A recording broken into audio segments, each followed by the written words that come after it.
नाशिक शहरामध्ये कालच्या दंगलीनंतर आज तणावपूर्ण शांतता। पालकमंत्री दादा भुसे यांनी बोलावली तातडीची बैठक। दोन्ही बाजूच्या गटांवरती गुन्हे दाखल।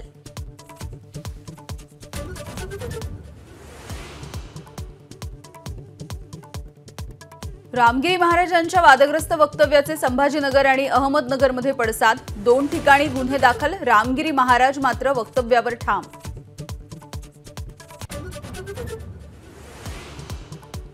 वादग्रस्त वक्तव्य करणाऱ्या रामगिरी महाराजांचा मुख्यमंत्री शिंदेंकडून संत असा उल्लेख। गिरीश महाजन आणि सुजय विखे पाटलांचाही रामगिरींना साष्टांग दंडवत।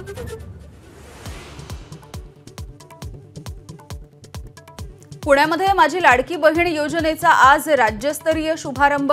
एका क्लिकवर जमा होणार 1 कोटीहून अधिक महिलांच्या खात्यामध्ये 3000 रुपये।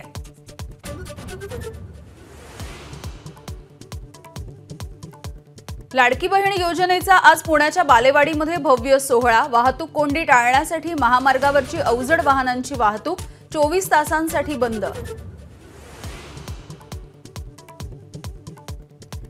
मी उत्पन्नाची कागदपत्र घेऊन येते, तुम्हीही आणा। अंजली दमानिया यांचं अजित पवारांना थेट आव्हान।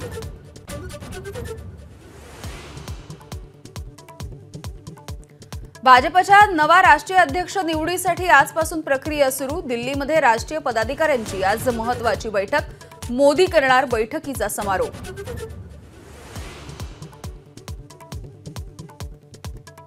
अखिल भारतीय काँग्रेस समिती सदस्यपदी बाळासाहेब थोरातांची नियुक्ती। नसीम खानही समितीमध्ये विशेष निमंत्रित।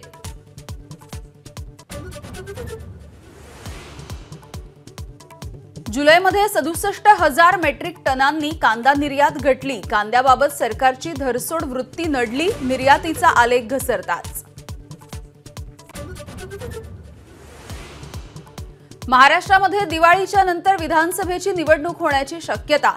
गणेशोत्सव, दिवाळी आणि पितृपक्ष असल्यामुळे अजून तारीख जाहीर नाही। निवडणूक आयोगाची माहिती।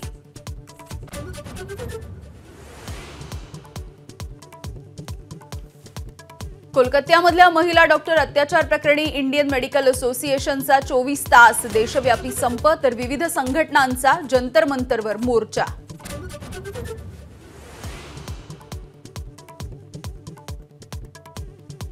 कुस्तीपटू विनेश फोगाट पॅरिसमधून आज मायदेशी परतणार। हरियाणामध्ये 125 किलोमीटर पर्यंत ठिकठिकाणी होणार जंगी स्वागत।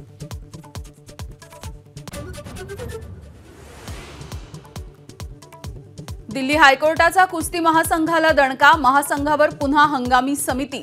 बजरंग पुनिया, विनेश फोगाट, साक्षी मलिकच्या याचिकेवरती निर्णय। एबीपी माझा, उघडा डोळे बघा नीट।